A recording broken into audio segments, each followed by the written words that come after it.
for tortilla. Okay, 3, 2, 1. Ladies and gentlemen, welcome back to the Autumn Championships 2016. This is game number 1 we will about to be watching in a best-of-3 series between Rikikipu and EAGLEMUT for, of course, the round of 64. Single bracket elimination.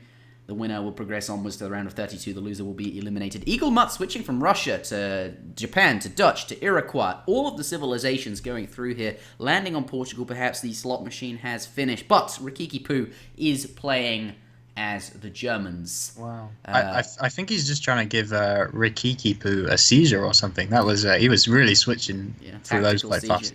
Or tactical seizure. Maybe he's not. Maybe he doesn't really know what civ he wants to play, or he doesn't mind which civ he wants to play, and is randomly flicking through them, or something like that. I don't know. Or maybe it meant completely nothing at all. Either way, looks like he has landed on Dutch and has greened in for that. The question is, will Rikikipu accept Germany versus Dutch for this first match on this map? What do you think of that matchup?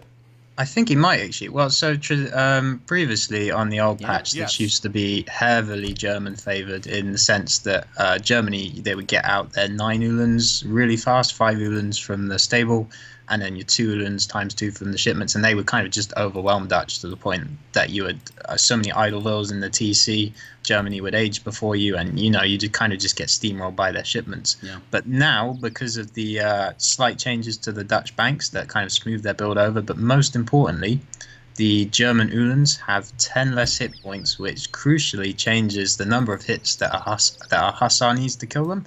So now Dutch can do a standard, 5-10 Hussar semi-FF, and they can get up in the same time that Germany can, and possibly with a much stronger, they will have a much stronger economy with those banks to support him. Okay, so perhaps this matchup more favoured or less German favoured than it used to be on videos that you may have watched in the past or in previous tournaments on this patch. That's the really interesting thing about patches, actually. I really love seeing, even if you don't follow the scene very much, it's just worth checking in from time to time when a new tournament happens just to see what the most recent changes are. I really love, even though the patch perhaps doesn't get used that much on ESO for just random games, it does really see a lot of play in the tournaments, and I think it's super interesting. So I'm really looking forward to seeing how this map pans out. But here we do have EAGLEMUT in the right-hand side of the map, and the colour red playing as indeed the Dutch, as you were mentioning.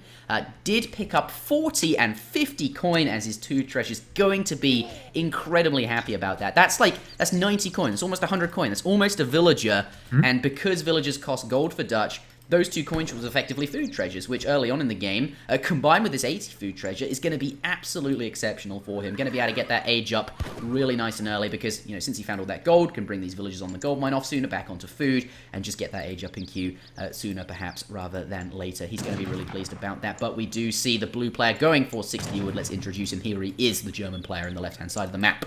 Playing, of course, as the blue, we do have Rikikipu. Gone for the early trading post. We'll talk about that in just a moment, but perhaps we do have a treasure contention. 60 wood nearby. Let's press Control-Shift-F. I'm not necessarily certain. He's seen it, has he? Yeah, he does have the envoy nearby, and it doesn't look like he's going in that direction. Explorer is coming in. I don't think it's going to be a problem. Blue should be able to pick that up nice and easily without his opponent. But had he been a little bit sooner, would have been able to get that, perhaps get that treasure off of him.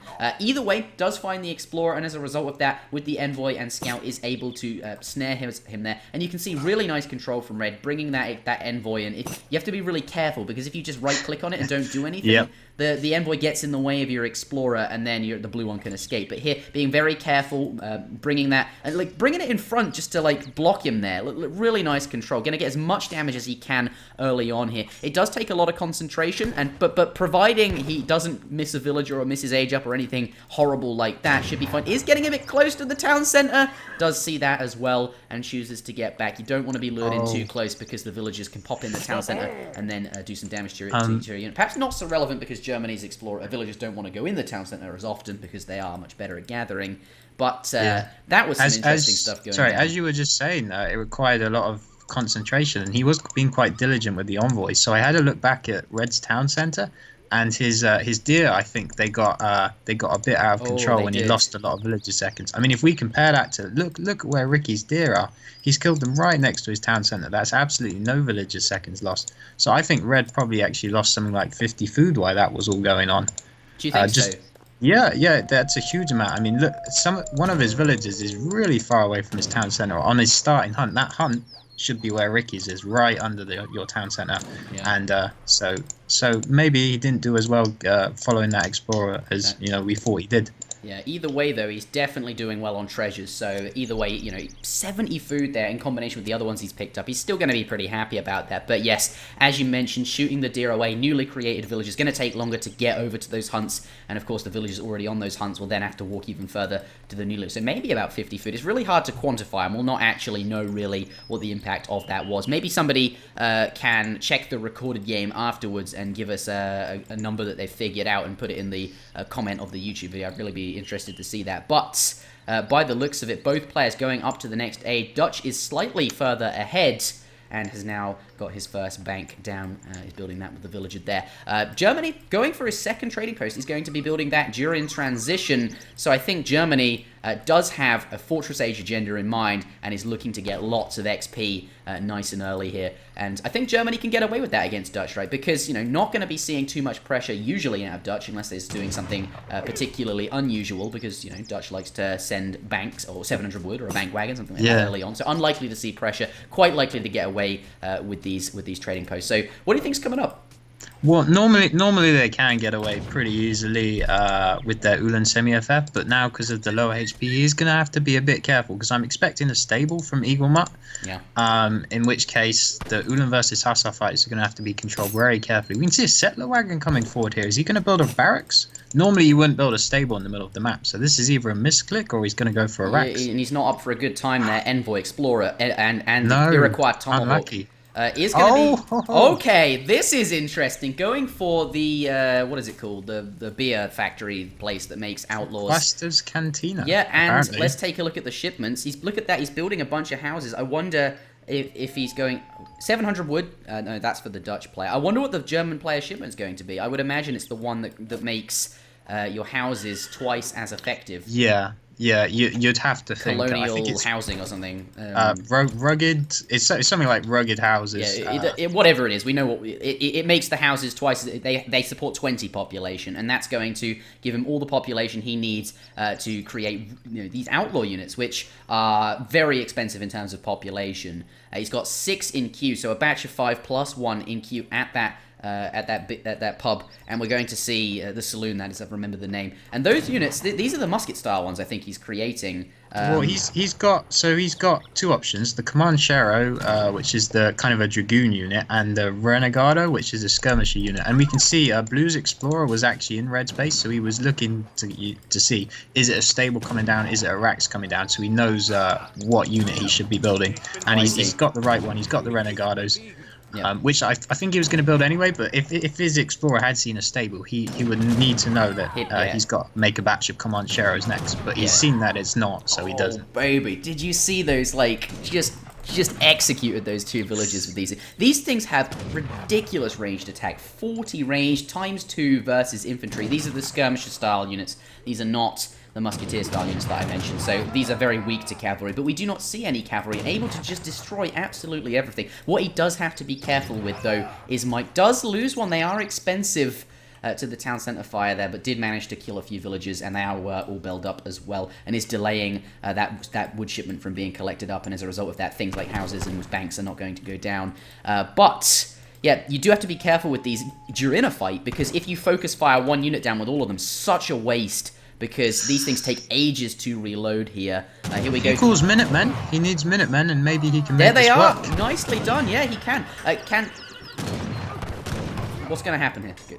Well, there are a lot of Renegados. He's got some town centre fire going. I think he can actually hold this cost effectively. Yeah. The skirmishers don't do super well, but they trade okay.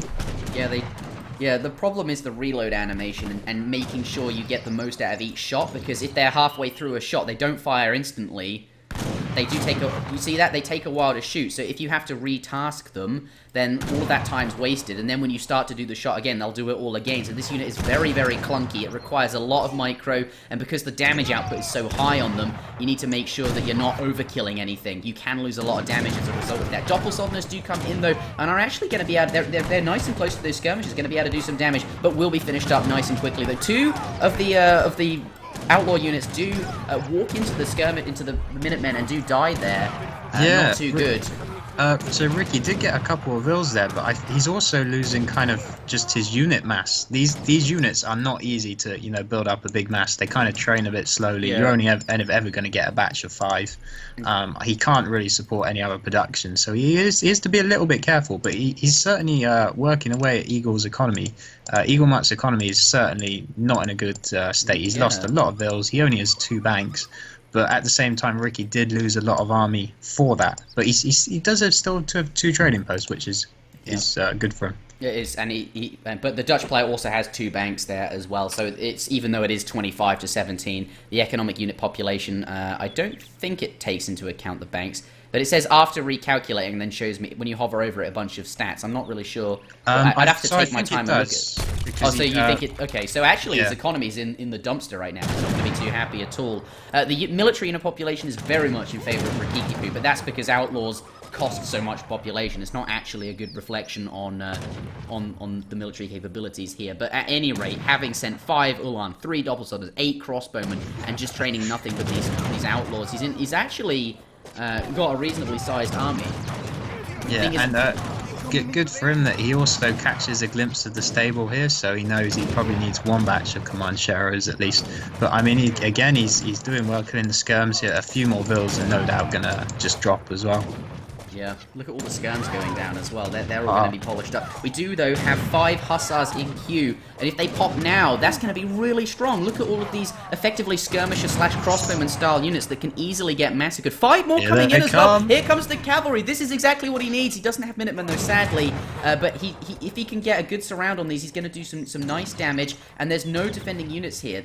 Hussars are going to be able to tear through these. Yes, Renegados have a ton of attack, but they do not have very many hit points. I think the cavalry might be exactly what he needs. Has the 2 skirmishers there as well, which we're just taking out that explorer. Coming in now to help take this fight, and Dutch might have just stabilized off the back of the cavalry and Blue being out of position, not having the Comancheros. There goes all of the extremely strong, expensive Renegado units, and suddenly Dutch in a nice spot with a military unit lead, and yeah, Comancheros is now in queue, but those ones are not as good as the Renegados. It's too late. I don't think he couldn't have afforded to have lost that. That was way too much army. He lost his 8 crossbows there, and there was a good 10, 15 Renegados there. And it's just reset his Renegado count. He's only got 5 out now.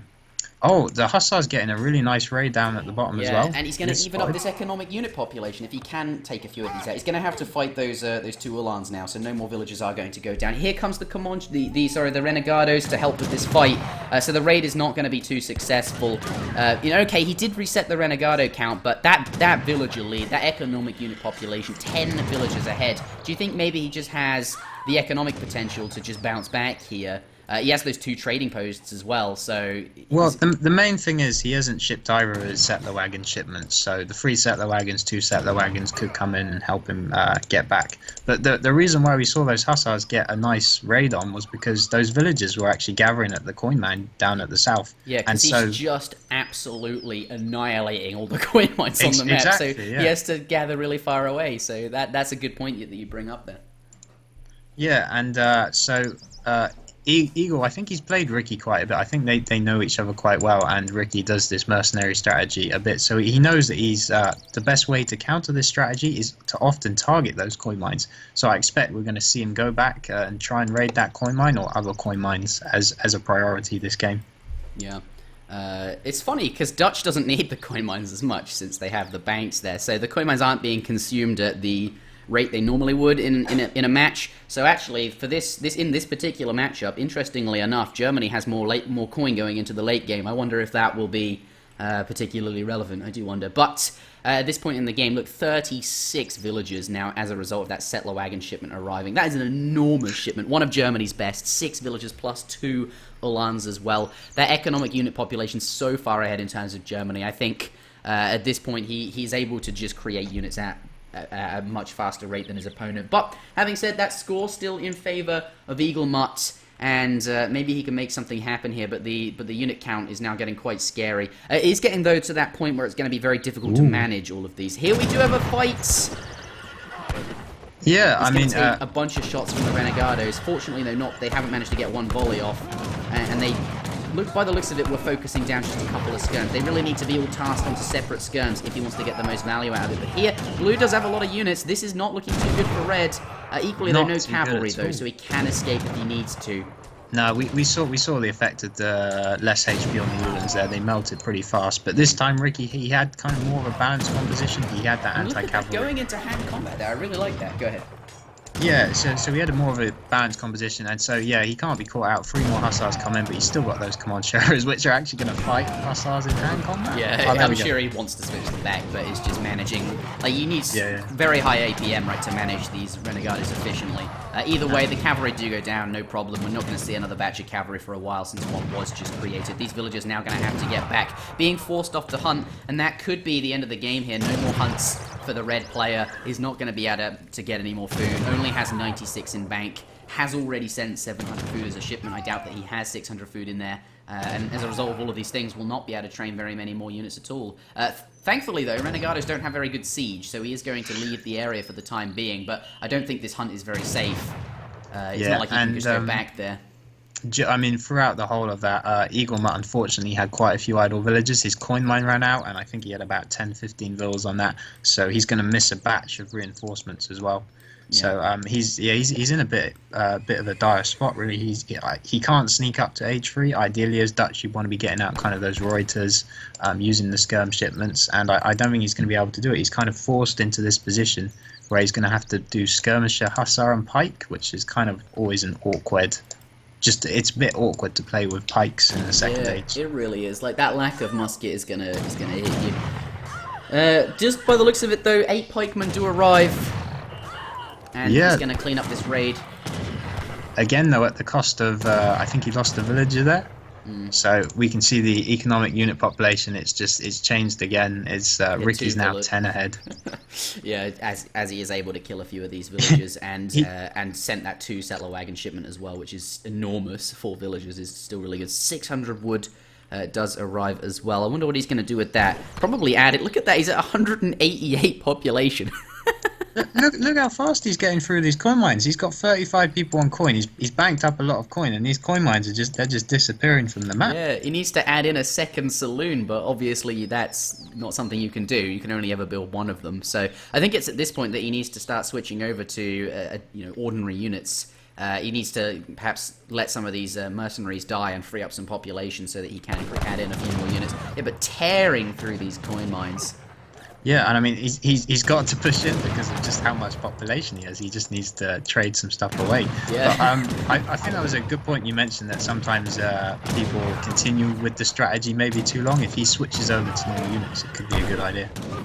Yeah, at this point, when you're maxed out on pop and your economy's creating resources faster than you can spend them, that does seem like something to do. But either way, this push here might be the finishing blow. Thankfully, though, those pikemen able to do good damage versus obviously the Uhlans, but also the Comanchero. Not normally do you get into hand combat versus a Dragoon-style unit with pikemen, but when you do, they do some good damage there. And now Abel is actually having some good trades with these skirmishes because of the awkwardness of fighting with Renegados. Exactly, those Renegados overkilled those pikes so hard, so they do 80 damage to pikemen. I think we had like 15 Renegados, just one shot in pikemen. Such a huge overkill, right? And as a result of this, because they're such awkward units, it looks like Red, not a bad trade at all, given the sheer economic unit difference and the military population difference. I know that's not a very good indicator, but it just is like, these trades are so good for Red. He's still hanging on in there, but he's got to go a long way if he wants to catch back up. We can see Blue has added in a stable, though doesn't have any units in queue just yet. What do you think happens, though, if perhaps he runs out of gold mines? That's going to happen. I'm worried about, but I think Ricky's realised that. He's actually redistributed. We can see he's got a load of villagers on food now, and he's going to go up to the fortress age. But yeah, I was just thinking, I was a little worried. If he was going to stay on coin mines and burn all his coin with these pushes, and then if he didn't kill Ricky, as soon as they get up to fortress, he's not going to be able to build Uhlans or skirms or anything. And it's funny because Dutch doesn't mind as much not having coin mines, right? Because of the, like, if he burns all the coin, if Red can just keep holding on against these outlaw pushes, all the coin mine gets burnt up on them, then Dutch is in a position where I have coin and you don't.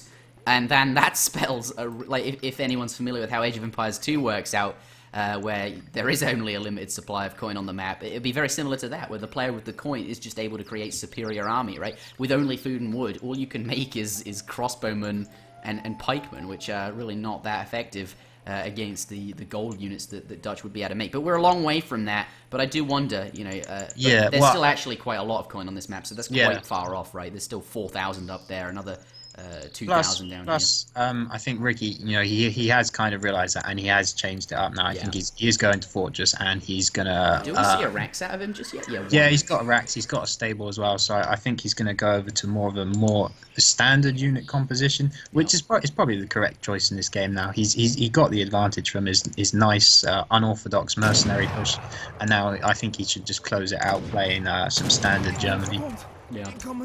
In the meantime, I agree with that assessment. Like that seems to be like he's got the lead. That's what he needs, and now he can just sit back and get up to the Fortress Age, take his time over that if he needs to, and then sort out an ordinary composition. In the meantime, EAGLEMUT does come down with 5 cav in the north here because all the coin mines are used up. He is gathering in really awkward places.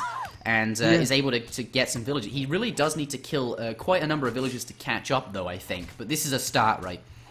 Yeah, and that was a nice move. Anytime you playing against a high mercenary strategy, always target the coin mines. We could see that Eagle's cavalry definitely made to check all the coin mines, and he's getting load of villagers, so that was well worth it. Oh, I didn't even notice that. I thought he was going to fort. He's now up to the industrial age as well. Yeah, like I guess like. I don't necessarily know if he knows how far ahead he is, but is able to get up to the industrial age there, has stopped making units to do that. And now that he's up there, what do you propose that he sends? Let's take a look at his deck. He has 2 heavy cannons, 3 horse artillery. Perhaps those are things that he will be after, and he has 10 polished winged hussars as well. So this German deck has the industrial age capability, well, the industrial age shipments to create a really nice push as well. Perhaps he doesn't feel comfortable creating the ordinary units. there come the Polish wing hussars. Really, really strong hussars. He's also got Mamelukes available to him. I wonder if that's probably exactly why, right? Like, he went up to the industrial age. You can see the Mamelukes available. I should have pointed that out earlier so that everybody knew that, like, well, maybe those who can see it will have known. But yeah, Mamelukes, a very good shout. I'm really glad you mentioned that. Like, that's going to be a really nice way to be able to spend all of your gold, right? But yeah, it will be. But I don't see how he holds just the hussars, let alone if Mamelukes start coming out. Look at the wall. It just walks just right through that. And like he's just gonna walk up to the. At this point, you just like attack move, right? And just let the hussars do their thing. These are Age 2 hussars versus Polish winged hussars. It's not a contest. They're effectively guard hussars here. It's I think maybe they even get a bonus on top of that. I'm not entirely sure, but and that's GG, right? So Rikikipu just sitting back, and he knew he had the advantage, and instead of just cramming units in after sending unit back wave after wave after wave, decided to drop back, get up to the industrial age, drop down Polish winged hussars, and then finish the game with one big push. And that was the force necessary required to end the game. And that does conclude game number 1 in this best of 3 series. The score is 1-0 to Rikikipu. We'll be back with the next match in just a moment. Don't go anywhere.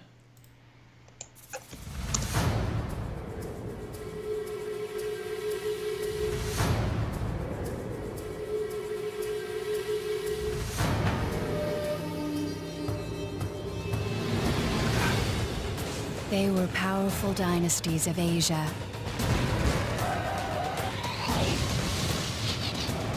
Architects of great wonders of the world. Great armies of fearless warriors faced with victory or death.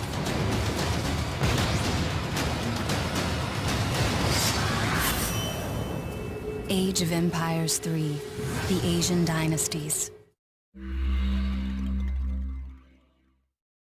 Ladies and gentlemen, welcome back to the ESOC Autumn Championships for 2016. We're about to start game number 2 in this best of 3 series for the round of 64. The score is currently 1-0 in favor of Rikikipu. Looks like Rikikipu has selected the Dutch. He did win the previous match, as I just mentioned, and as a result of that, does have to pick his civilization first. Has picked Dutch, and now EAGLEMUT, who just played Dutch, he cannot play Dutch. Oh, he's picking Iroquois then. He wasn't locked in by the looks of it. Oh, yeah, sorry. I don't know why I said Eagle chose first. Yeah, Ricky chooses first. I think EAGLEMUT is probably going to go India. He's it's one of his civilizations that he uses quite a lot, and we've seen India is a pretty popular choice on this map. But Iroquois, that I wasn't expecting Iroquois to be a very popular civilization this tournament. So it'd actually be interesting to see it used at a competitive level and see what strategy Ricky's prepared for them. Yeah, I'd really like to see Iroquois. It's been a long time since they have been popular. Of course, currently on Robot Patch, still the scourge that they once were. Rikikipu, though, does select first and did go for Iroquois on our next map, which will be Cascade Range. They haven't changed it yet, but they will do in just a moment. EAGLEMUT, in response, by the looks of it, going for India. A nice civ for that map for reasons we have covered previously. The Agrifort, very nice on this fairly small map with limited hunts and a very nice choky point to put an Agrifort in. He cannot change to Dutch. That is, he is not allowed to do that. Whoa, yeah, no. I hope I didn't confuse him. So, we'll clarify some rules, I guess. Yeah. So Rikikipu.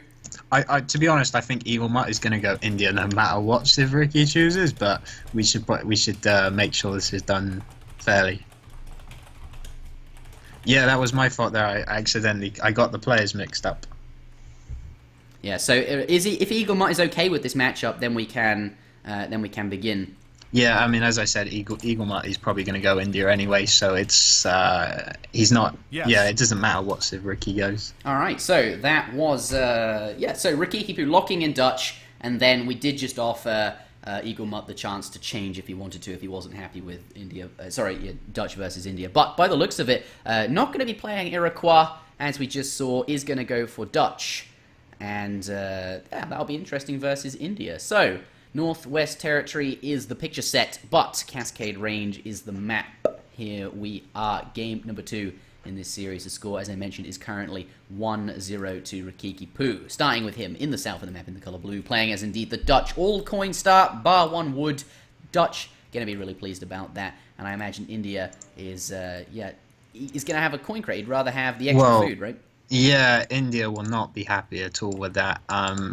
Yeah, the coin crate is the one thing you don't want when you load into the game. You can't do anything with it as India. Other civs often they can translate it into a market, but as India it slows you down too much, and I haven't seen anyone make a good use of it anyway. Yeah, so that's interesting in this matchup. That's an interesting facet that where India, if it starts gold, they don't want that. That's not good for them. But for Dutch, it's really good for them. Yeah, so it changes it a lot. Like really, it's not insignificant. That's quite a big deal. For those perhaps that don't play Age of Empires 3 very often and think, well, that's not fair. Why don't the crates always start the same? Well, normally it doesn't actually. The crates do start the same. They do have, like, if one player starts with an extra gold, another player starts with an extra gold. But it's really just this matchup where it makes a big difference. In a lot of matchups, the crate starts aren't, because the rotations are all the same usually. Then it doesn't actually make a huge difference. So that's a really interesting facet of this matchup, and I wonder if that will play into the Dutch players' favour in this particular map. But this map, as we know, not very many interesting treasures, so India is going to be able to run around and grab up all these tiny little muskrat things with his monks. He's going to get most of those and edge himself out a nicer Age 1, but they are just small treasures, so at least India has that going for him, even if the crates weren't to his favour. Yeah. But this is India versus Dutch. What do you make of this matchup, Mr. WickedCossack? I did have some preconceived notions before I saw the last game in which Ricky did a very unusual strategy, but I have noticed at the start of this game, Ricky, he hasn't touched his coin mine. It's still got the full amount of coin, and he's going for a really fast age up, which normally Dutch will age before India. That's a given, but I think 12 or 13 villages is more of your standard, and he's only got 11 right now, and he did not gather any coin. I don't know. I don't know if he was kind of relying on the fact that maybe he'd pick up 100 coin in treasures. Maybe he was gambling on that a little bit, or maybe this is straight up he wants to age really fast. We do, though, have a treasure contention. 50 food does manage to pick that up, but as a result, perhaps is going to lose this elephant there. Elephant, yeah. He doesn't have it in hand combat, and of course, significantly fewer hit points on the elephant compared to the European explorer, since elephants are divided in two by the looks of it. But yeah, has no longer got a villager in queue. Has now got his age up, so did pick up a few muskrat treasures, and maybe that did carry him on the final villager. Ooh. But is going to be. Go ahead. Sorry, something funky's going on here. So Ricky's. What do we see? Ricky, normally when you age up as Dutch, you transition half of your villagers over to wood, looking for that first bank. But he's gone straight on that coin mine, which he left untouched earlier.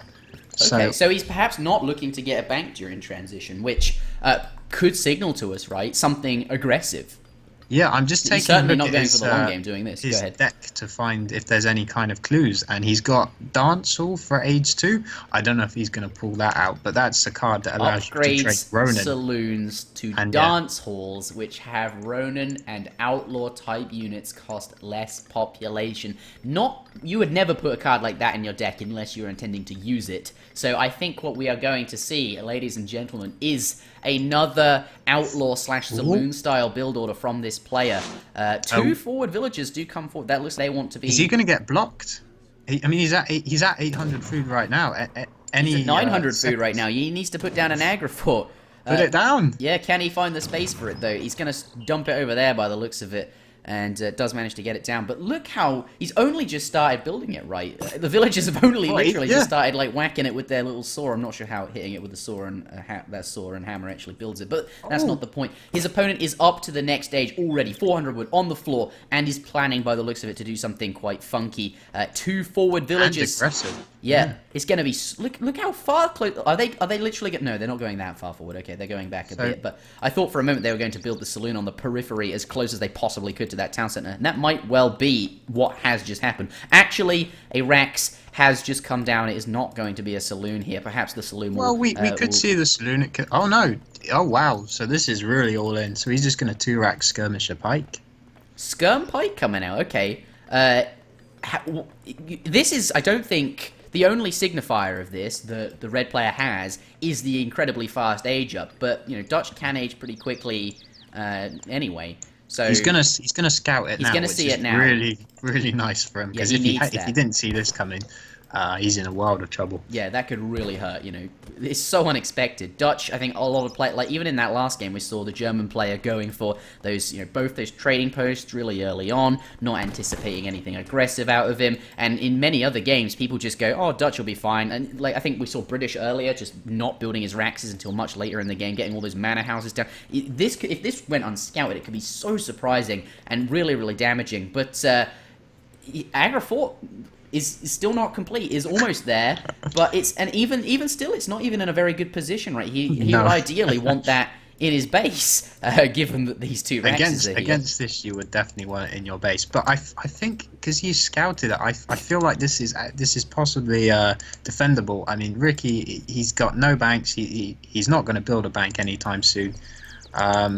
All Eagle needs to do is he just needs to defend this. And I feel like he'll have the game, but obviously defending it is going to be insanely hard. We got a full batch skirmishes, 5 from each. That is a huge number this early on. Here they come. Given how fast he aged up, these are now in his base. Where is he going to build? Oh, he's got the aggro fort, so that's okay. But now going to be able to do lots of damage. Nearly picked off that sepoy that the guy got for free, and is using these, very good range on skirmishes, right, to take out some of those villagers. Certainly, they're all belled up now, and skirmishes can keep popping in and out. They have good range, so he might be able to pot shot at villagers and take them out. And villagers only, now coming back in. They've only just came back out here. Maybe he can get, maybe he holds the ult key, sees a weak one. There aren't any weak ones, but he's going to put them all back inside the town center, keeping his opponent all belled up. And here comes the defending batch of 10 pikes. So any Sawars that are in queue, which I don't think you can actually train at the aggro fort, am I right? Well, unless you upgrade it, which you can't do in the second age, so they're not available to him now. Where is his caravans stable building? It's not gone down yet. No. Is that even the appropriate response? I don't know. I don't know what you do against this. He sent foreign logging. That's exactly it, right? This is so surprising. Like, you just don't know what to do. Like, if you take a strategy like this and just your opponent gets so caught off guard, like a village is only just coming back to work again. 700 coin does arrive for the Dutch player, and that's going to fuel even more skirmishes and more villages going back in. Oh my He's gonna get another one. What can he do?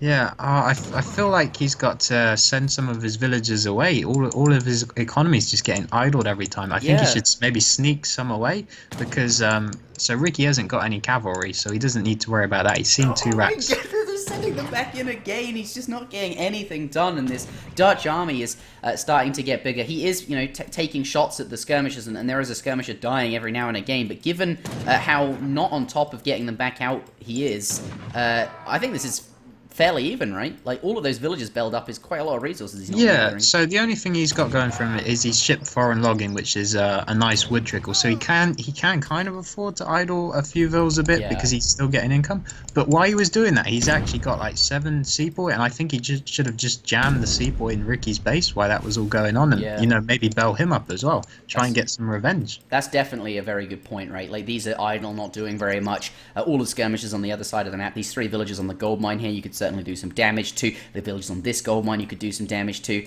Yeah, I like the point about foreign logging. 4 Sawars do arrive. This is what he needs. But at the same time, there are enough pikemen, I think, to adequately defend this. The town centre is going to focus down the pikemen by the looks of it, and if you can get rid of them all, then could be in a good spot. But equally, whilst he's being belled up, foreign logging, distributivism, those are trickles. They are not villager shipments, which would also be belled up if they were villagers, right? But they're not, so they are gathering wood, so that is a good thing to remember. The economy perhaps isn't as idle as we thought it was, so maybe he is able to get some units out. And as you can see, has a reasonable number of sepoy, 4 Sawars there, and the pikemen are starting to dwindle. Maybe he can make something happen. Yeah, that's not enough pikemen for Ricky to be safe, which is why I think he's pulled back. Eagle was focusing them fairly okay. He did shoot 1 skirmisher, but he got a few pikes with the town centre. And Ricky knows that if something like 4 Sawar came with the small amount of pikes, he could be in trouble, because we got to remember he's still got no banks, right? So he can't afford to take a really bad fight here. Yeah, there's not that much economic unit population. It's actually very even in terms of villager counts, even though the blue player has been able to pick off a villager here and there. It's that range advantage. Like, EAGLEMUT is doing a good job of keeping them in and out of he doesn't get them out of the town centre very quickly, I might say, but when he sees them coming, he does get them inside the town centre pretty quick. But often that doesn't matter, because skirmishers have such a long range, they're going to take a pot shot at a villager. There it goes down, and I like how he's targeting the ones furthest away from the town centre, because if they do go back in, those are the ones that are here. Yes, here we go. 4 Sawars coming in, and the sentries. He needs the... Oh, come on, get the sepoy in there as well. Come on, he's bringing the cavalry back out. He knows he's blundered. Oh, the pikemen, they're in a good spot to force the Sawars away. The only good thing he has here is the sentries in can combat against the skirmishers. Moving the Sawars around, they do now find some room on the skirmishers, but the pikemen coming across, and the Sawars have to leave again. All this time, the skirmishers are taking shots at the sepoy, and all of the sepoy have gone down. You needed to coordinate this a bit better, I think, and as a result, the blue player coming off very nicely. Just needs to pull those skirms back, pull the pikemen onto the Sawar. The 3 Sawars are still left alive. Yeah, they're still here. Come on, use your pikemen, blue. He could force these away. Gets a lot more kills on the skirmishers than perhaps he deserved there, given that it didn't bring everything all in at once. Ultimately, though, there we see Tiger Claws. They are basically cavalry. Here they come, and now this is... That's huge. That is huge. Tiger Claws are going to clean this all up. Yeah. And that's going to put EAGLEMUT into a commanding position. Yeah, 8 pikemen do arrive, but they're on the other side of the map. It's too far away, right? And here, what a swing! Oh my goodness! These last couple of minutes have been absolutely silly. But yet now, the pikemen do come forward onto the Tiger Claws. They're going to be very happy about that. But there are some sepoy. Oh no, Eagle should have. I think he should have run away from that. Yeah, absolutely shouldn't have taken that. Yeah, he might. Oh no, he's not even going to clear up the pikemen. Those Tiger Claws are very expensive, very specialist units, and they should not have been. They shouldn't have been. They do half damage to heavy infantry, such as pikemen, and the pikemen have multipliers against them. They do 3.8 times 3.5, so they clean that up quite quickly. I thought, you know, maybe he didn't realize that the Tiger Claws aren't supposed to be used against pikemen, or maybe he thought, you know, I have enough here to clean this up. I've got 4 Sepoys in there and can do some damage. But those very specialist units now gone, and those were keeping the skirmishers at bay, and now 10 more skirms do pop out, and now we're going to repeat what was going on earlier, in and out of the base. Though having said that, he has moved all of his builds over here, but I imagine Blue will recognize that. Does not execute the villager. There we 5 do Rajputs. Rajput, though, they're not particularly good against. Well, they're getting more damage done than they should. A bit of a misclick there. Oh, But, my goodness. I mean, EAGLEMUT really needs to get up Caravanesi. He really needs to be able to start producing Sours and Gurkhas. Sours and Gurkhas is kind of the composition that you probably want against this. Yeah. And yeah, he really needs to get that up. I mean, he's banking so many resources. It's almost like he's going to age, but I'm not sure if that's intentional. But I mean, he's about to hit 1k food, 1k coin. So I think he is just going to age at this point. Yeah, I think that's probably what he's going to do. Even if it wasn't intentional to stack up these resources, he has now stacked them up, and a good thing to do with that might be to age. Yeah, he's stopped gathering gold at exactly 1,000. He now has all the food he needs to age up. Just needs to pop down a wonder. Does have some Sepoy in this location to defend against these Hussars. Not necessarily certain if the villagers should have come off the hunts there, but they do, and as a result of that, the Hussars are scared away. Lots of skirmishers and Hussars in his base. Is it appropriate to age up? Like this guy's... No. He should have gone Sour Gurkha. Yeah, if he'd done that sooner, he'd be in a reasonable position, right? He's got fairly even economic unit populations and could deal with these skirmishers and Hussars. But as a result now, just has tons of resources floating around doing nothing, and basically Blue does not. He has converted all his resources into army, and as we can see now on the back, we're gonna have to garrison in that Agra fort, and Red now has no army, and when he does get up, it's not going to create army instantly. No, he needs time. He needs a lot of time. He's not going to have that time. I mean, his whole economy is migrated over to the right-hand side. Even look at the positioning of his new wonder. He's starting a new base, but I mean, he's trying to pull villagers. No, he really needed to spend his resources on army at this point. And if he had done, this could be still a fairly even game. But maybe he came off that fight with the Rajput. Maybe he was on a high there and thought, okay, now I've cleaned this up, I can sneak on up to the next stage and be in a good spot there. But actually, not the Rajput, the Tiger Claws. That's it. The Tiger Claws that was earlier. Those all died to the pikemen, and even though he did swing the game back in his favor, has not created any units, and just as a result of that, Blue is able to recapture the position he had before. Yeah, so EAGLEMUT has a shipment available, and if I were him, I might be trying to look to send the Urumi, as the Urumi do very well versus mass infantry. Ricky's still only got his 2 racks, and by the way, he still doesn't have a bank, if I'm seeing this right. So no bank Dutch, almost 15 minutes is almost unheard of, but Urumis could do really well. Bank wagon has arrived. Yeah, if you take a look at the economic units display thing, it shows you villages and banks and stuff. So yeah, no banks, just this first one going down. EAGLEMUT is now up to the fortress age, but he has to collect up these resources, which is going to be it's going to be a pain. And look at all the villagers just dying because he's trying to do that, and he has no military to protect them. And just as a result of this, is the economic unit population is going to start... Oh my goodness, like, is he fighting with them? Yeah, he's trying to, but this is a move in desperation. You know, he's not sure what to do. He needs a bit of time to send his unit shipment, but he's losing too many villagers. Yeah, he's coming back out again, but they're getting picked off. Villagers aren't meant to fight. They are not meant to fight, and I think this is where we might see the GG once this town centre goes down, unless he can sneak out a shipment. But I don't think he's going to be able to afford Rajaputs. No, here comes the Urumi though. He did get the Urumi. I was going to say, clear it up. Are they? Yeah. These Urumi should clear this up. And activates the inspiration ability as well. Oh my word! I thought he wouldn't be able to. When I said Rajput, I meant Urumi, and I didn't think he'd be able to afford this. Yeah, no, I was wondering about that. The age 3 Rajput shipment. But yeah, no, these Urumi they killed all the pikemen with ease, and the skirmishers are all going to go down now. Oh, Wow. What a swing! He actually did it. He got up to the next stage and got them. How much do they cost? I was about 500 food, and his explorer revived as well. Maybe he can get one of those nice stuns. Oh, he's gonna retreat now by the looks of it. Does clear that up with the Yurumi that I accidentally killed. Yeah. Yeah, a bit of a miskick there, losing one of the Yurumis. So he's in a more reasonable spot than he was before. But I do wonder if the position he'd be in now, if he had trained units instead of going up to the next stage, would have been better. I think it might have been. But either way, has managed to recover something. But I think Blue has done some lasting damage. He's taken out so many villages whilst he was trying to collect up all of those crates and just pop-shotting them. Eagle needs to get on top of these last few Yurumis as well. They're pretty good units. All right, good. He pulls them back. He doesn't want to lose them. So yeah, he's not out of the game yet, but he's still behind. He's going to need one more of those a miracle kind of another one of those miracles to happen that we saw with the Yurumis.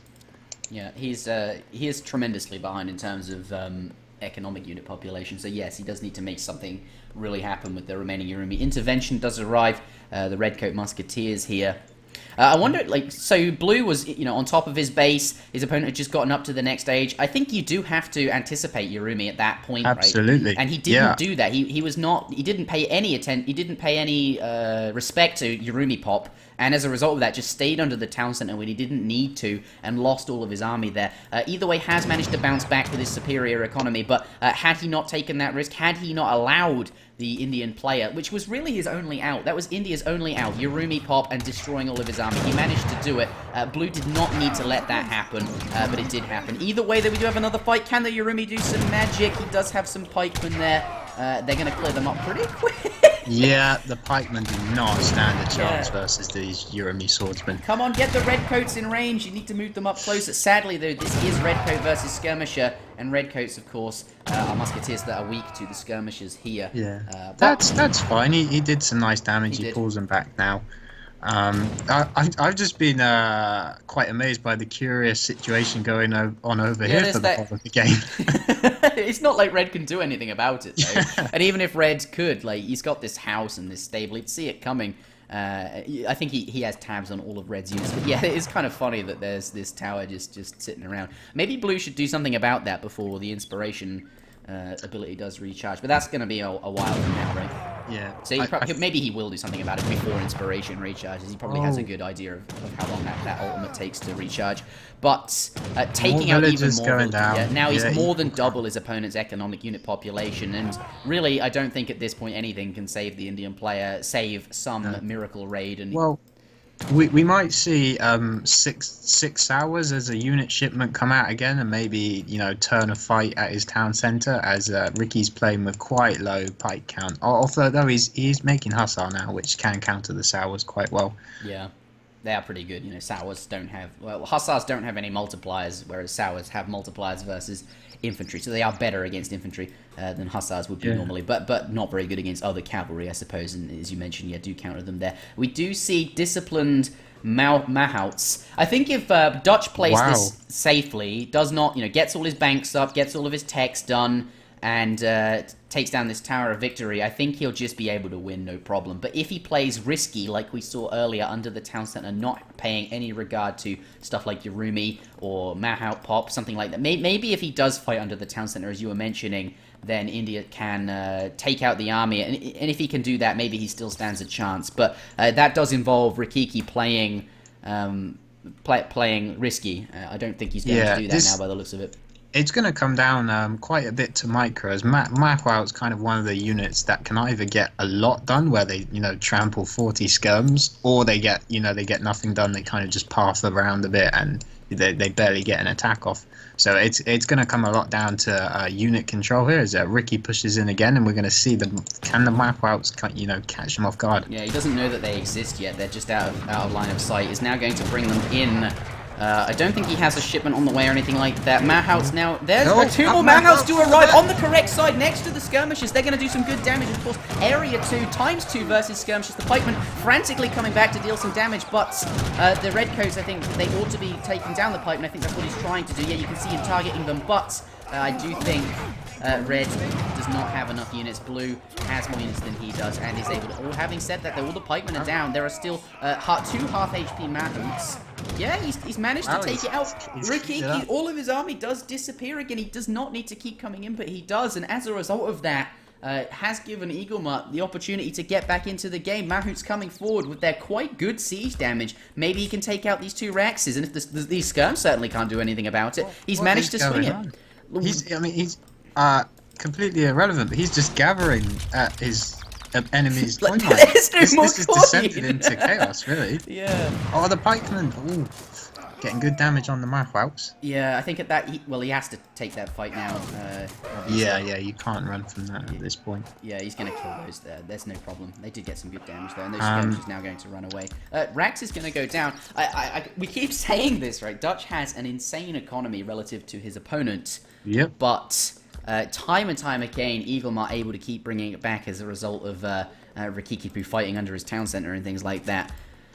Yeah, absolutely. Can he, though, take this current military advantage that he has? He needs to do something right now. 21 military unit population, and they need to head in the direction of villages. We're about to see a Mahout raid. We're about to see how good they are at killing villages. Which is not... I mean, well, they're doing... They have half damage versus villages for some reason. They've got a multiplier on there. I'm not necessarily sure if that's... Either way, though. They're not bad. Yeah, they're not cuirassiers, right? Yeah. But, you know, they did some work. Wow. Yeah, and now the only... Does he know about this other coin mine down? If he heads straight for that coin... If he'd seen that, wow. This... I mean, Eagle's well back into this, Ixie. I was kind of thinking, oh, okay, he got some nice fights, but, you know, it's still gonna be over. But no, I think he's really got himself back into this game. Yeah. And I mean, there is no coin left for the Dutch player. He has this remaining mine with 800 in it, and now we're really seeing the effects of Cascade Range, where tin mines just don't have as much gold in them as silver mines. Once those gold mines run out, Dutch only has 1 bank by the looks of it. He does not have the capabilities of a normal Dutch player to keep... here comes some Mahouts. They narrowly missed these... I'm not sure if he necessarily knows... that they are there. Maybe he hasn't scouted that edge region of the map and doesn't realize that there's a hunt there. Either way, though, he's going to force some villagers back to the town, but narrowly avoiding a death. Like, Fortress 8, Rikikipu does hit up, so... finally, yeah, he's got a shipment stacked as well, so he can finally get out some Reuters, which might help deal with the... How fast will this town centre go down? Yeah, I was just thinking that. How quickly can he siege that down? If he can siege it down before that shipment arrives, that spells... good game, because they're not going to arrive anywhere, and he doesn't have an outpost or any other building up. I don't know if he can, though, because does he have Minutemen? He still has Minutemen. Yeah, I think he's got Minutemen. And he's got skirms, so it depends. How distracted is Eagle going to be by these skirms? He sends 1 Mahout back. I like that decision. Keep everything else sieging, send 1 Mahout back, and he might still get this town centre. I'd move the Sepoy, the Sepoy towards or away out of range of the skirms, but another Mahout coming. It's reinforcing. Is he going to get it down before it has to arrive right now? Does it arrive? It does not arrive. No shipment coming. And now, by the looks of it, all the villages exposed and Mahouts in the area. Looks like EAGLEMUT, despite all of the odds, might claw. There he goes. Wow. He takes the game. 1-1. This game, what a comeback! I did not see that coming. That was one quality game. No, I thought Ricky had that almost up until the last 3 minutes. I knew like Eagle was getting some good fights, but I didn't realize Ricky. 0.002 seconds. He said it was so close. Had that arrived, it could have made all the difference. Reuters would be so good against these Mahouts, but not the case. What? Sorry to interrupt you there, but no, and I mean, notice Ricky he cleaned up all the Sepoys as well with or most of them with his skirmishers. So those Reuters would have, they would have dealt with the Mahouts perfect. What a game!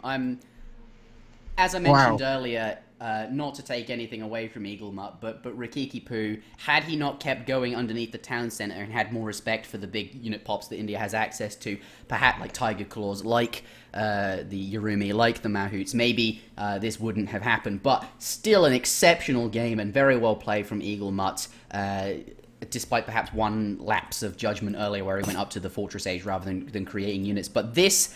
a very, very interesting game to watch. Thoroughly enjoyed that. Thank you very much for watching, everybody. My name has been Interjection, casting alongside... I'll let you do it this time. WickedCossack. WickedCossack, absolutely. This tournament has been brought to you by ESO-community.net. We host the largest Age of Empires 3 forum available on the internet.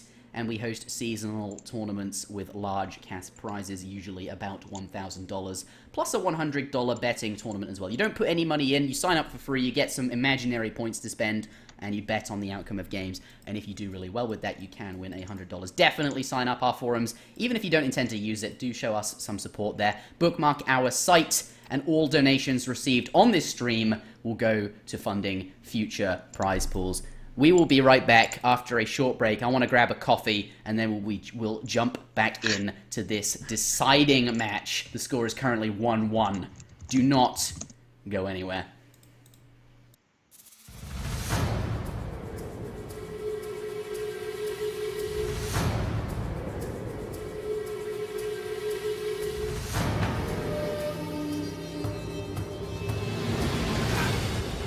They were powerful dynasties of Asia.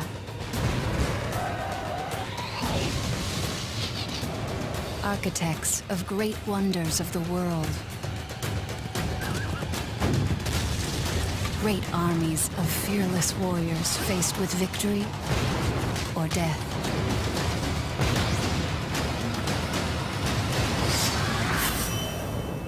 Age of Empires 3, the Asian Dynasties.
ladies and gentlemen. Welcome back to what will be our deciding match for this series. The score is currently 1-1 between Rikikipu and EAGLEMUT.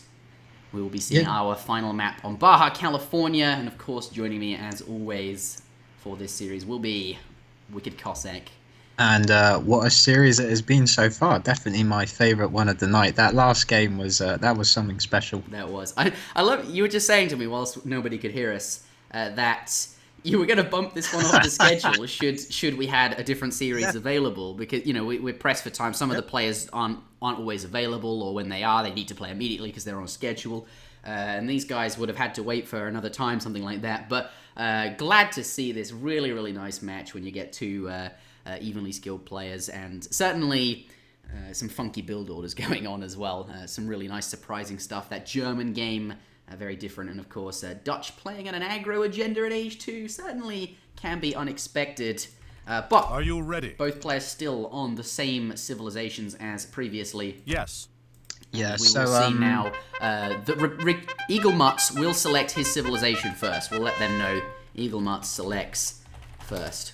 And of course, they've got all the civilizations now open to them. Once we go over half the series, the civs kind of reset, since this is our first match that's gone to the final game, actually. So we get a new map here as well. Yeah, so obviously, they in the previous game, they were unable to play German.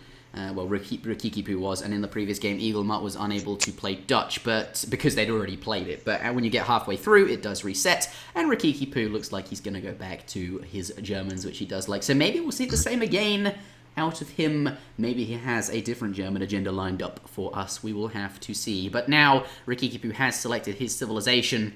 EAGLEMUT now has to select afterwards. This is good for him. He gets to pick afterwards, which allows him to select a matchup that he is more comfortable with, and perhaps one that is more favoured to him. That is the reward, perhaps, for going second. Looks like Rikikipu's ping having a little bit of trouble. The previous games were... it's a bit spiky, actually. Yeah, so far it's been fairly smooth. Yeah, it looks like it's returning to green now. It's now red, yellow. Hopefully it'll go back to yellow and then orange, and it looks like it's going to be doing that. It's now returning to green, so everything seems to be in order. What civilization will EAGLEMUT pick, though, is the question. We're on Baja, California, so trading posts are back in business. What do you think? He might just stick with his kind of tried and tested India. It served him well last game. It's not necessarily suited to the map. So the other feature of Baja, California is that it's... he's going to stick with it, because I think it's probably... He feels most comfortable with it. But the other feature of this map, which probably won't come into play, is that it's got two... strips of water down each side, which could make civilization with schooners perhaps more viable. Yeah, that's absolutely true. I know Kanisi would be jumping on that right away. So there is water. Certainly something to think about. Germany not capable of schooners, but EAGLEMUT has not... he's ungreened by the looks of it. Perhaps still thinking about his civilization choice here. But what do you think of Germany versus India then? This is a matchup I've had to play many times from the Indian side, and on trading post maps, it still feels slightly German favoured. I think so. The India's kind of got, well, they kind of have to try and rush in, and the Germany's got to defend a bit. But I've having watched the first two games of this series, I feel a bit hesitant about trying to make any kind of predictions. As you know, probably what's going to happen is Rookie's going to make a saloon again, and everything's going to go out the window. And this isn't going to be I probably won't be a standard game. So all of these assessments, you're like, yeah, slightly India favoured when I've played it, slightly German favoured when I've played. But no, it's going to be something to do with the saloon. But either way, even if it is slightly German favoured, EAGLEMUT has chosen India. He's comfortable with India. And, all of these, this is slightly favoured, that is slightly favoured. I don't think that all matters a lot of the time. It won't. I don't think it's going to come into this game. Especially when it comes down to, you're comfortable and your experience with the civilization. And again, as we mentioned, and as you were mentioning, different builds perhaps will be on the table. Let's start with the guy who previously won the game. We do have asking for a re, which he will not get. Because he wants 200 wood. Has managed to start with a coin and 100 wood, so that's a shame. Obviously, he wanted to build a trading post by the sounds of it, if he wanted a 200 wood start, and does not get that. But here he is, Rikikipu, in the right-hand side of the map in the colour blue, playing as indeed the Germans. Comes across 80 wood. He could go. He's going for the market. Is he going to delete it in time? No, okay. He could have gone for a trading post there, right? If he discovered that 80 wood. and grab 20. You know, I think you could conceivably build that. But either way, still going to get his hunting dogs for free. Doesn't have to gather very much wood at all. Or actually doesn't have to gather any wood because he's going to buy 100 wood for a house, and he'll have all of the wood he needs for the hunting dogs from this treasure. But could have gotten a trading post if he was a bit quicker on the ball. On the other side of the map, though, in the color red, we do have India.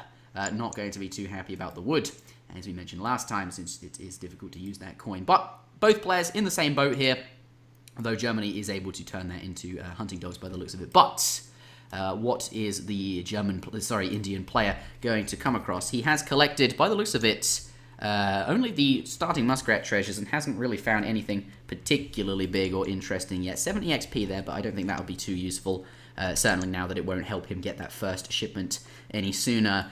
But that is our starting positions, and I think the early game covered. What do you think? I don't think it's too bad that he's got that Ricky's had to go for the market instead. You probably, as Germany, would prefer the early trading post. It does make such a big difference, but I mean he's going to pick one up in transition anyway. Probably even a second trading post. So he'll be back on shipments after a minute or so once he hits in the age 2. Finds 95 wood as well. Imagine if he scouted both of those, if Germany had some kind of extra unit, like an envoy or something like that, to find them. He would have been very, very happy. It would have been a trading post and a house for free. And maybe he wouldn't even have had to have gathered that wood. It's always worth seeing the surrounding location, but obviously it's very unlikely to start with both. Is there going to be a contention? Highly unlikely. And sadly for India, he's not managed to pick up anything particularly good just yet. Yeah, he could have really used those wood treasures, actually. Ricky's going to be really happy having picked up 2 big wood treasures. He's going to get his trading post up. No problem, really. I'm interested to see now. I assume Eagle's going to go for the Agra Fort, but on this map, it can be a bit awkward to try and place it in the middle. So I wonder if he's going to have to put it off to the side like we saw last game. Maybe he'll go defensive, given that he's seen saloon units from the previous German game. Yeah. The thing is, if he goes defensive because of that, Ricky could maybe turn it into a normal game and try and get up to the Fortress Age really fast. Oh, I love that. I think that's what I would do if I was Ricky. If you see a really defensive aggro, then you've got you can just go straight up to Fortress. Yeah. But the question is, will he scout that, and will he even go for it? We'll see what he does. Here comes the villager. So he's from the India player or so. I think it's about the right time to move out. So I think that's going for the Agra Fort rather than the hunt. By the looks of it, I presume he's going to look to put it down kind of in this location. Not obviously there, because there's a trade route in the way.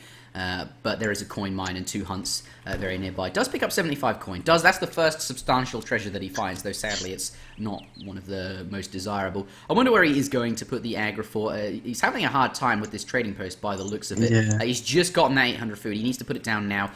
Is 50 food late by the looks of it, but that's not too bad. Agra Fort does go down in a position where there are 2 herds fairly nearby that he can herd towards the Agra Fort if he wants to, and certainly is next to this coin mine, and certainly is in the center of the map here, which will give him lots of line of sight to any incoming Ulan raids or anything like that.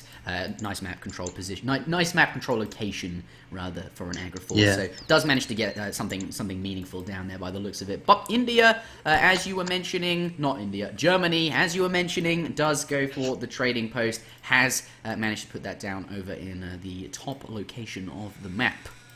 Yeah, I think we might be seeing more of a standard play from him this time. I'm just trying to look at his villager distribution. He's got a lot of settler wagons on coin though, so I suppose the saloon is still here. Does Crack shot the bet? Looks like the Indian player is going to grab that just in time, and he didn't get a stun. Yeah, he's now going to get gang. That's what he was going. If he'd gotten the stomp, he could have grabbed that trade. It would have stopped the pickup animation. But nicely. Anyway, as you were saying. Well, I also looking at this India age up time, getting no decent treasures other than the coin, which doesn't help your age up time. He's going to be aging, 5 minutes 20 or something, which is really slow. He's not going to be able to put on much pressure at all here. Yeah, or the pressure he can put on is going to be a lot later, and that's going to give Rikikipu a lot more freedom to execute whatever build he's doing. Yeah, and that's time in Age of Empires 3 is always very, very valuable, given that shipments and things like that do offer such large power spikes. So being on time is always important. Would you perhaps have pulled a second villager onto the Agra fort to get it up a bit sooner? Possibly, yeah. It depends what Eagle's game plan is. If he wants to go for this sepoy aggression, so if his plan is to ship 5 sepoy first, then yeah, I think actually putting an extra villager on the Agra would be a good decision. But because yeah, if he's going to go for a sepoy play, I mean, look, he just stays at 5.5 minutes, and we do see a defensive saloon. Defensive saloon, eh? Yeah. It's no Mamelukes here. It does have Highlanders, which are available in Age 3, actually, so maybe that will be a consideration. Other than that, nothing unusual just yet. Actually, though, no, I think... What do you think he's going? It looks fairly normal. He's not like every villager on gold. We'll see what his first shipment... Oh, no, he sent 3 settler wagons, so that is very telling of what he wants to do. It is not the rugged houses here. He's not going for that... No, I think his plan is to maybe just build kind of 5 Renegados and use them as a sort of defense against if there was going to be a sepoy push, but I think he's looking to get up to fortress pretty promptly. I think that's his game plan. Yeah, I wonder why he built the saloon so early. He's definitely committed to that now. I wonder if it would have been better perhaps to go for a stable and go for some raids, but maybe that's not the game plan he's comfortable with or just wants to do. So all things to consider, but is committed now to the saloon and is going to have to make something work with it. Let's take a look at his deck. He does have improved mercenaries in his deck. Now 20% to all mercenaries, hit points and attack, which is a 40% increase, is quite big, right? So definitely a good shipment. I wonder if he's going to grab that, and of course that will improve the stats of the mercenaries that he ships as well. Perhaps that is his game plan. Yeah, he's probably going to do something mercenary heavy. I actually quite like the saloon in Age 2, because it's if EAGLEMUT had gone for a sepoy aggression, which we've now seen that he didn't really, the Renegados would have been a lot more useful at killing the sepoys than maybe Uhlans would have been. But now we can see he's put everything on coin, so he's probably going to bust out either the Jaegers or the Black Riders as his first shipment in Age 3. Doesn't look like he's going. Has he got Age 3? No, he has Age 3 in Q, you're absolutely right. Yeah, when I mentioned the stable, I was thinking more like a semi-FF, go some cavalry, do some raiding. Right. But that's not what we're seeing. It does look like, though, a good raid with some of the Uhlans that he's gotten for free over the course of the game. 2 villages? Yeah, 2, maybe 3 if he gets it. There are 2 sepoy nearby as well. Is he going to... He's committing to that last one. You get it. Yeah, does pick up the villager there, and with 2 cavalry to spare as well. Equally, though, some sepoy do take out a villager, and a settler wagon is getting very low on HP. Does manage to save it just in time, but he does know now that that is low on HP, and he can use the Alt key to see the HP bars, and perhaps he will shoot that one down. Will target it then. Does not want to lose these houses. These houses are very valuable, given that he sent rugged housing, but by the looks of it... Yeah, well, his mercenary shipment, whatever it is, I'm gonna guess it's the Black Riders. Whatever it is on... Oh no, because he spent it on Highlanders. Yeah, he is not over-popped. Well, he actually doesn't. Yeah, Highlanders do come out. They are very strong, right? Very, very powerful musketeer-style units, and are able to deflect this pressure here. Yeah, he's gonna wait. Rikikipu doesn't... sorry, EAGLEMUT doesn't want to commit to that fight just yet.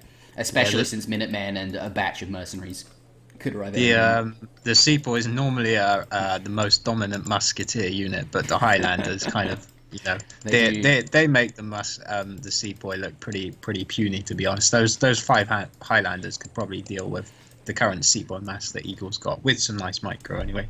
Yeah, those Armageshel, big dangerous Scotsmen are definitely very powerful. Powering through that mine though does end up just finished. He's, by the looks of it, going for his back mine. I wonder if going for the front mines would be better, because currently there's no pressure. You've got the edge because you're expecting a big... He's sent improved mercenary shipment, so he wants to get that out early on. That card has very little impact when it initially arrives, because he only has 5. It's only affecting 5 units, though they are very powerful units, and the stat change is enormous. But I was perhaps expecting something that cost 1,000 gold, like a mercenary. Get the mercenaries out first and improve them later. That seems like the decision. But he's not gone for that. He's invested early in improving them. This could be a little bit of a risk as well, because we've seen EagleMut he's just sent the Tiger Claws. He's got a nice batch of 5 Gurkhas, so he could be, preparing some kind of timing here. Yeah. And Ricky's going to be quite weak because he hasn't sent one of those big mercenary shipments. Like 9 Black Riders could have probably held anything that Eagle threw at him, and that would have been nice to see the 9 Black Riders come out first. But yeah, these Highlanders are going to be in a bit of trouble. Yeah, and they're coming forward by the look. I don't want them to come forward yet. I feel like there's no. You need to go back. Here come massive army from Red. He's gonna get caught out of position. They are upgraded, but that doesn't mean that if he sent more units, that would be better than the upgrade in terms of power, raw power that is available right now. During the meantime, cavalry have been raiding the Red player, but by the way, Tiger Claws up close and personal. They do very good damage versus heavy infantry such as these musketeers, and has lots of support from ranged infantry, some of which have ×2 multipliers. And these Highlanders going to go down very, very quickly here, even though they are so strong. And I'm not sure now if Rikikipu will be able to mass up enough units to make the improvements that he sent actually meaningful. If he'd kept them in his belly, I don't think that was time to go out. No, that was definitely not at all. That was huge. He couldn't have afforded to have lost those. Yeah, these things are 200 gold each. They're very expensive. Yeah, he's in a world of trouble, really. He's shipped 5 doppels now. I mean, he doesn't even have the coin to be shipping a big mercenary shipment. And this is where it's look at if he had gone for that front mine as well, he could now retreat back to this back mine, which would still be full, and he'd have another 2,000 gold to grab. But that is not the case here. He's going to be able to take out those elephants though. But now EagleMut does see the he does have a reasonable number of. Yeah, he's got a reasonable amount of Highlanders actually. He obviously got out 2 batches. That's just a facet of us, right? Like when we see a batch of Highlanders come out, it's always such a power spike because Highlanders are so strong. So of course we're going to be okay, now it looks really good because every time he gets a batch, we're going to say that. But exactly. But either way, it's still not enough. Like the compositional. If we look at this as a composition, it's just heavy infantry. So, and against the Gurkha, the EagleMut has available, that's not going to be too good, even if they are strong units. Yeah, I mean Ricky's economy, it's still intact actually. It's fine. It's probably a lot better than EagleMut's economy. Yep. So he's still in a nice position. We got another Ulan raid coming in at the top. Might get a villager. Probably just 1 villager. Does pick it up. Nicely done. And this is really good for him. I think he's killed a few villagers doing this now. I'm not sure how many, perhaps 4, something like that. And as a result, that does have a big impact on the economic unit population. And over the course of the game, that is going to be powerful. Chests of 1,000 coin do arrive, and I imagine that will fund a mercenary shipment. So let's take a look at the 2 he has available. 8 Hackapels and 13 Jaegers. I imagine he will send the 13 Jaegers. That's an enormous number of skirmisher-type units. And then he has a really good composition, right? And let's remember, they are 40% upgraded, 20 on attack, 20 on hit points. And that is going to be really... This is the timing, right? This is where what the build he's done really is going to be at its strongest once these mercenaries arrive. And perhaps once he gets both set of mercenaries or something like that. Either way, the improvement he sent earlier now starting to pay dividends. Yeah, and the timing for Ricky will work out quite nicely as well, because I imagine his coin mine is actually gonna his last safe coin mine, should we say, is about to run out. So he's gonna definitely need a good power spike to be able to push out and kind of control the other coin mines. And I'd definitely like to see him send either the Hackpels or the Jaegers, preferably the Jaegers. But I don't think he can keep going pure Highlander. Yeah, as a composition, it's not very good, right? Yeah. Even though they're strong units, they're going to be countered by Gurkha. He needs something else, and as you mentioned, I think Jaegers is the better choice there. Those certainly are perhaps the stronger unit. Hackapels suffer from, what Ulan suffer from currently, which is not very many hit points. So, they're easy to focus down, something like that. But we'll see which one he does pick. I imagine it will be the Jaegers, whatever it is. Yeah. Do you think he'll send both though before he pushes out? Maybe he's waiting for both mercenary shipments. Well, he only needs the Jaegers, I think. Are the Jaegers currently in queue? I'm not sure how we see that. The UI doesn't have the ability to see what shipments are coming, but I wonder if you noticed him spend a whole bunch of gold or something like that. Well, he's banking 1,000. Here we go. So he's got a shipment now but mercenaries take quite a lot of time to send. I think they take a whole minute. Yeah, so something's on the way, which we can only assume must be the Jaegers, but he's definitely just spent 1,000 coin now. So that's going to be on the other mercenary shipment, perhaps. I think he does have both of them on the way, actually. My body odor dude, my build order dude. Build order, yeah. Yeah. I think he's getting quite far behind. He needs to make a push pretty soon. The score is not very representative of actually the position he's in terms of military unit population and economic unit population. He's actually leading the game, but mercenaries just as a thing, they take. Maybe that was a tactical my BO. Maybe he actually knows that he's in a reasonable spot and he's trying to inspire confidence into his opponent with a. Yeah, possibly. Possibly. Something I would like to see in Eagle done that we saw. He actually did quite well in game 1 when playing against the Saloon. He was quite good using his hussars to look around the mines. But this game, we kind of seen him just let Ricky gather on the mines pretty freely. Yeah, and he's just chomping them up. Like, all the mines on his side of the map will be gone soon. Finnish Hackapel. Oh, it's the Hackapels. Do arrive as our first shipment. Forgive me, I actually don't think Jaegers are on the way. Maybe. Well, they won't be now, but the Hackapels, yeah, they're not very tanky, but he has sent that mercenary combat card, so they're not bad. They're not bad. They do have these ones more HP, I think, than a hussar, so they're still reasonable, and they have so much hand attack, 145. They can literally walk up to any of these units and one-bang them, so maybe that's what we're going to see. He needs to get a good surround, though. A lot of the hackers are not doing. They need to be in combat whilst the Highlanders are doing lots of damage. The damage output of his army is absolutely enormous, and I think he's going to tear through absolutely everything here.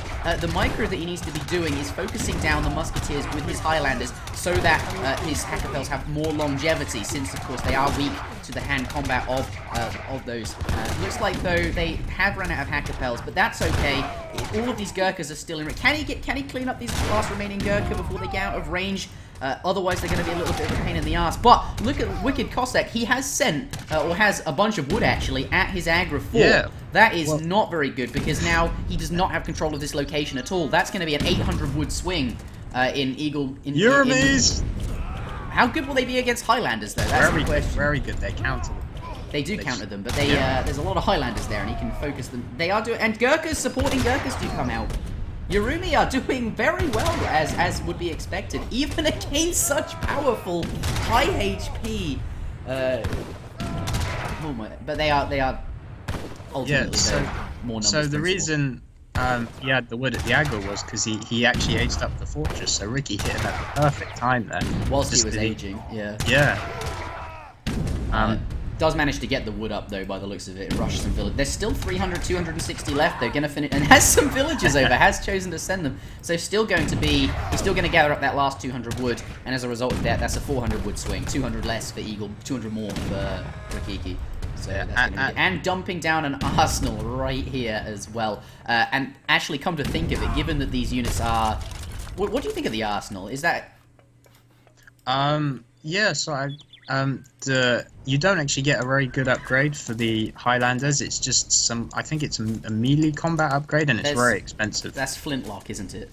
Yeah. Unless you send advanced arsenal, which he has actually done. Oh, he's getting a speed upgrade. Fair enough. Wow. Okay, they got these. These are going to be very fast-moving Highlanders, like Ashigaru Highlanders. Ashigaru Highlanders. Okay, that sounds fun. What do you think of, similar to that game earlier where H2O was healing up his very...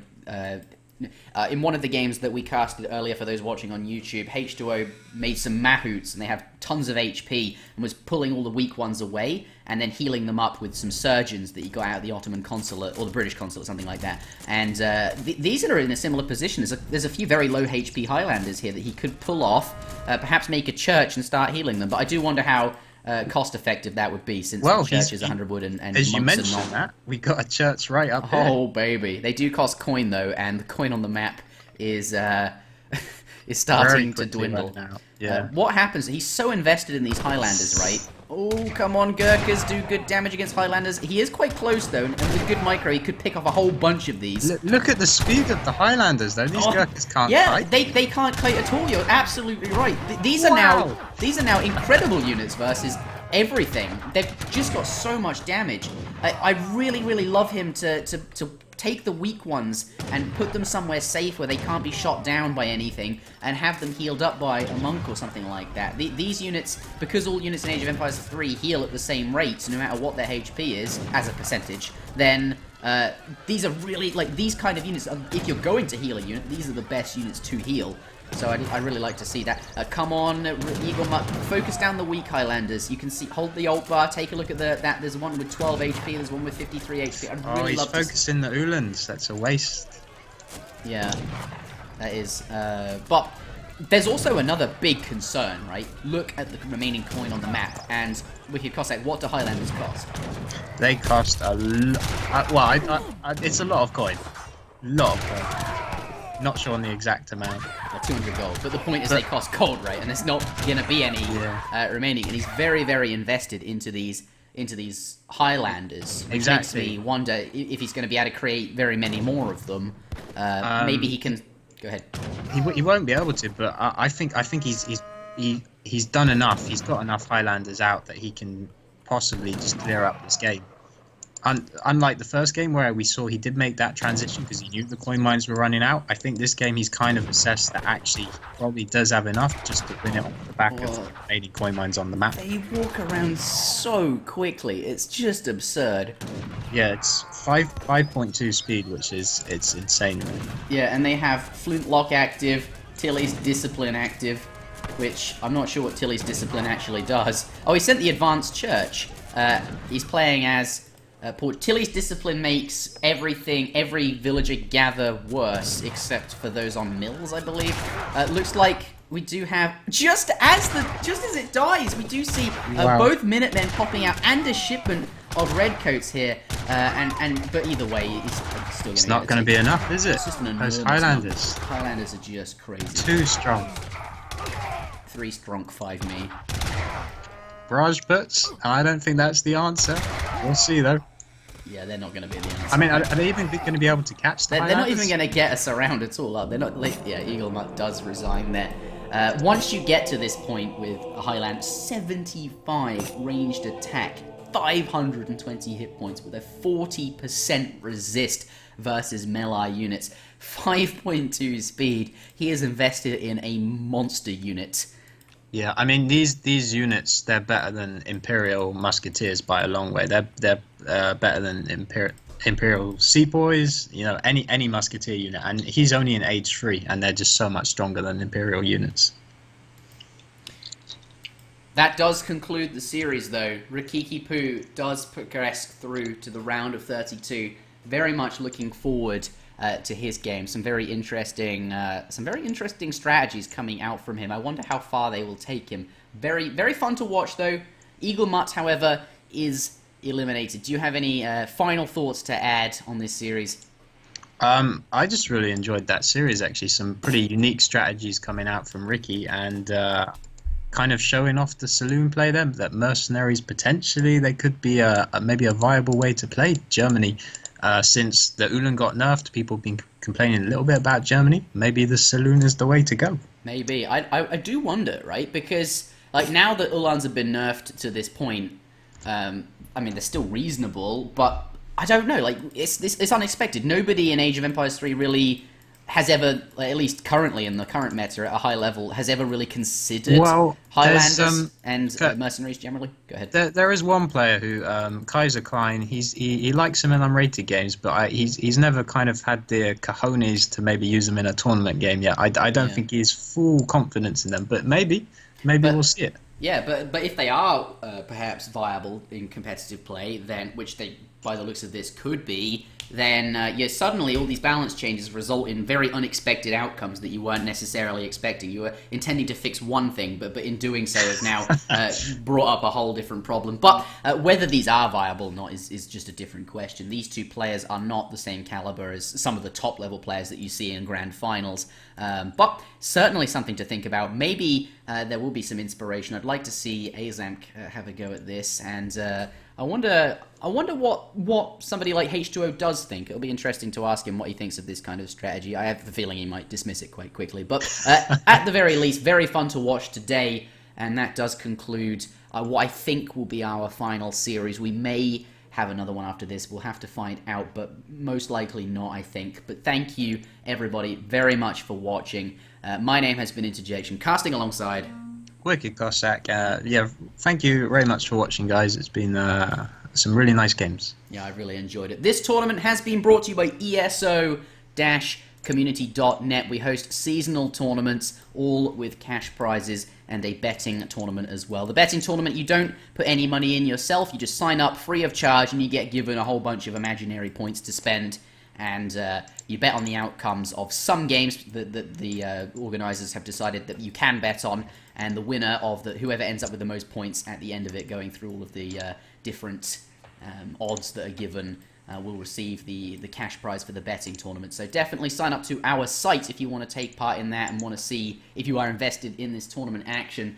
All of these games from today will be available on the ESOC TV YouTube channel, which there will be a link to in chat. I would imagine from one of the moderators. Do sign up to our forum. We host the biggest Age of Empires 3 forum on the internet, the most active Age of Empires 3 forum on the internet currently. But that does conclude this series. Rikikipu passes through to the round of 32. EAGLEMUT is eliminated. We'll see you all again next time.